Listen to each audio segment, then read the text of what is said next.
हज़रात, ये वही आज़ादी का दिन है जिसको हासिल करने के लिए हमारे आबा व अजदाद ने बहुत सी मुश्किलात और मुसाइब का सामना किया। ये वही आज़ादी का दिन है जिसको हासिल करने के लिए हमारे आबा व अजदाद ने बहुत सी कुर्बानियों को पेश किया।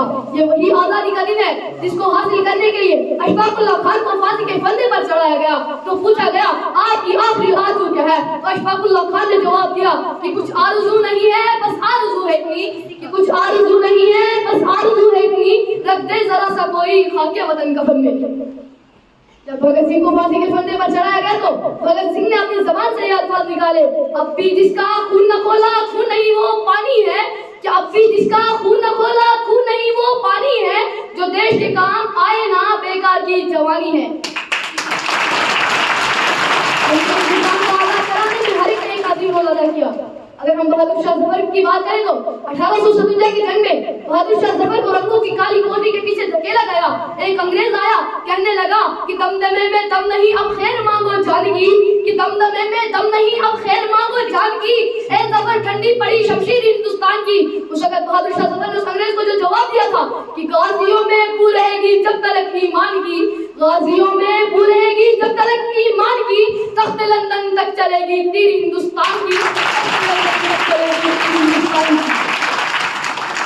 हिंदुस्तान को आजाद कराने में न सिर्फ बुजुर्गों का ही बल्कि बच्चों से लेकर बड़ों तक हर एक ने एक अजीम रोल अदा किया। खुदीराम बोस ने 17 साल की उम्र में अपनी जान निछावर कर दी थी देश के नाम। आज आपको हर मुबारकबादी दी जा रही है और देशभक्ति का सबूत दिया जा रहा है, लेकिन हकीकत में असल देशभक्ति तो यह है कि जहां पर एक किसान तपती धूप के नीचे पूरे मुल्क हिंदुस्तान के लिए अनाज उगाता है। असली देशभक्ति तो यह है जहां पर एक सरकारी मुलाजिम रिश्वत के बगैर अपने काम को अपनी जिम्मेदारी समझता है। असली देशभक्ति तो यह है कि हमारे मुल्क हिंदुस्तान में रहने वाले हिंदू, मुस्लिम, सिख, ईसाई आपस में मिलकर प्रेम का प्रचार करने लगे। ये हमारी खुशकिस्मती है कि मुल्क हिंदुस्तान के अंदर हिंदू भी पैदा हुआ, मुस्लिम भी पैदा हुआ, सिख भी पैदा हुआ, ईसाई भी पैदा हुआ, लेकिन सबसे बड़ी किस्मती जो है वो ये है कि हमारे मुल्क हिंदुस्तान के अंदर इंसानियत पैदा नहीं हुई। अगर हम सब मज़ाहिब को भूलकर अमन का प्रचार करने लगे तो हमारा देश सज जाएगा, समझ जाएगा और इसका डंका विदेश तक गूंजेगा।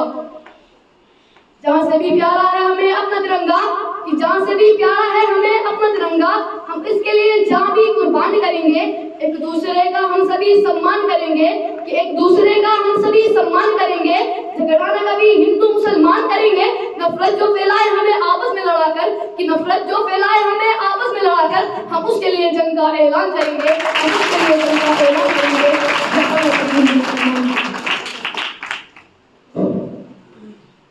बहुत ये थे मुहिबुल्लाह ने आपके सामने अपने जज्बात और अपने ख्यालात को इस तरह से पेश किया कि मानो कि कोई बड़ी शख्सियत जो है वो सामने स्पीच कर रही थी। तो एक बार फिर तालियां इनके लिए, क्योंकि जज्बा और जो बलवड़ा है ये भी बच्चों में देखने की जरूरत है और इस लेवल ऑफ कॉन्फिडेंस को हम सलाम करते हैं।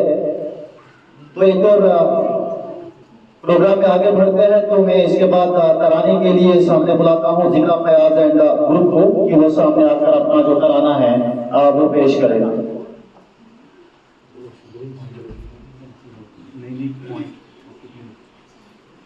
जैसे आपको अच्छा लगे 5 में से कोई है।